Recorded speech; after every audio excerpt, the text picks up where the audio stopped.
this video, I'm going to talk about all of the things that you need to know in order to book your flights to Disneyland in the cheapest, most effective way. There are a couple things that make the biggest difference in getting a low price for your flights, and I'm going to walk through each of those. And the first is to book early. Your flights will be significantly less expensive if you book 6 weeks in advance.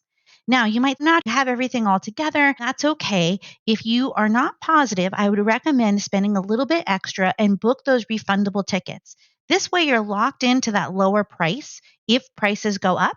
But if you have a fully refundable ticket, then you can even go to a different airline and book a flight at a lower cost if prices go down.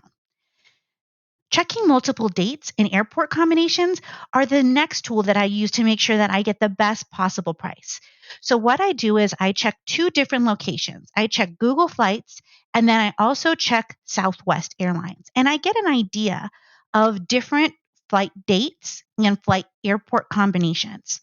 Now, this does take a little bit longer, but on average, I can save $300 to $1,000 when I'm flying my family over a long distance. So what I do is I create a 3x3 matrix. I select 3 dates for 3 different airport combinations, and I determine what is going to be the least expensive. Now, as you're looking at these flights, most times people plan on flying into LAX. And for most places, it's going to be cheaper to fly into LAX.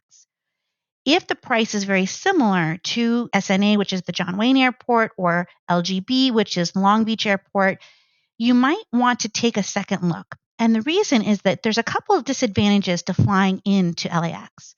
The first is that LAX is 40 to 90 minutes from Disneyland, depending on traffic.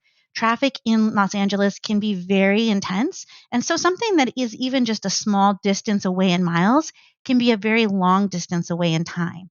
So it will cost you more to get to the parks from LAX if you're using Uber or shuttle. If you're renting a car, just make sure you allot for the extra time. The other thing is LAX is a very big airport. It's very busy and it can be much more stressful and it can take more time to get in and out of.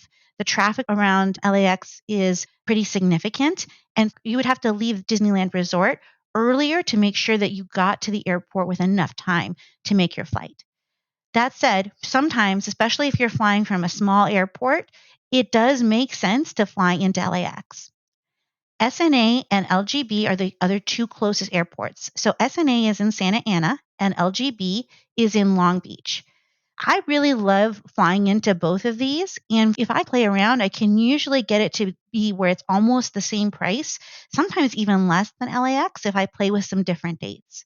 If your kids are really into airplanes, my son was very obsessed with transportation when he was little. One of the cool things currently at Long Beach Airport is they still have the ramps. They're ramps, but they're not stairs anymore to get off the airplane. And sometimes they can load off of the back and the front, especially on Southwest. So I really love flying into Long Beach because it's a really small airport. You get a really close up view of the plane.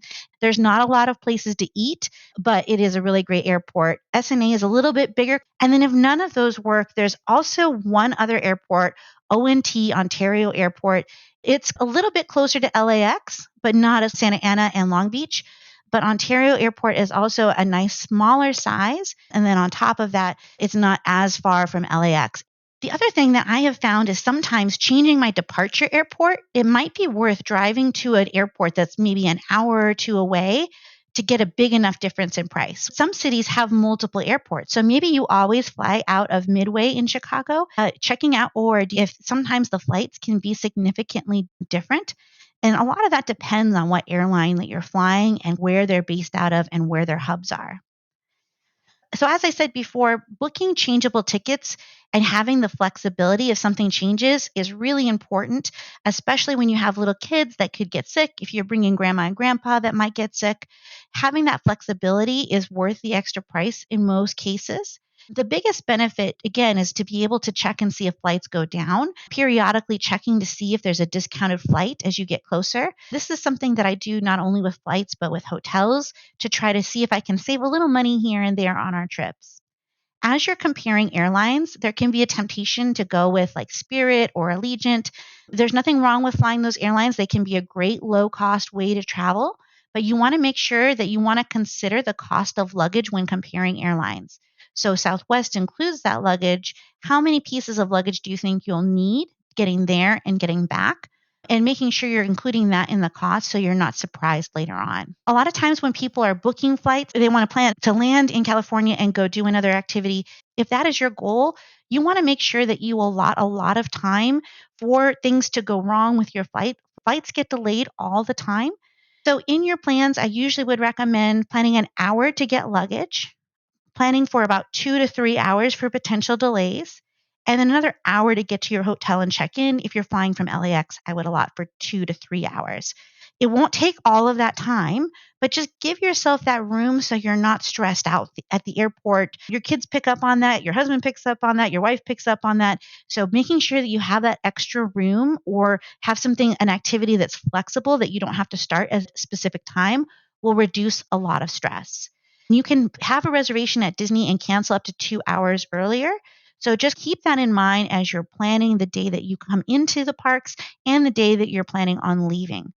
I will say that flights that are early in the day are less likely to be canceled or significantly delayed. A lot of times when flights are canceled, it's because the flight crew has maxed out their total number of hours. So the later your flight is in the day, the more likely it is that it would be canceled. That likelihood is still very small, but if you're very concerned about delays or about your flight being canceled, then I would book it in the morning. I would recommend that you fly in the morning, get to your hotel, and then you can relax, go to visit the pool, maybe go to the beach or visit downtown Disney. If you're not familiar with downtown Disney, there's a shopping area that's right outside of the two parks. And in that shopping area, you can see all of the Disney souvenirs. There are some really cool shops. There are some really great food. There's usually some live entertainment, some music. There's a place called Tortilla Joe's where they come around and make animal balloons for folks. So there's a lot of really great things. Most weekend nights, at least, and most nights in the summer, there'll be live entertainment there. And you can walk through the hotels, get an idea. It's a fun little walk around thing to do. And then the beaches are not too far from Disneyland if you have a car. It can be a little bit more difficult to get to the beaches if you don't have a car.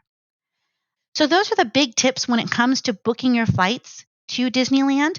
Again, the most important things are to book early as possible. And then, if you can book a refundable or changeable ticket, that gives you a lot more flexibility to see if those prices do come down. And then to check multiple arrival and departure airport combinations and different dates to get the best possible prices for your airline tickets. And this is going to be covered in the next module, but I just want to highlight it again here. You cannot enter into Disneyland parks without a reservation. Then I would recommend that you book your tickets and reservations at the same time once you have those locked in. Most airline tickets will allow you to cancel tickets that are booked within 24 hours, so you can book your flight, then check for park reservations. But make sure you understand the policies of your airline before that. And now you have the information you need to go ahead and book your flight to Disneyland and start to solidify your park dates, and we can start building out your trip.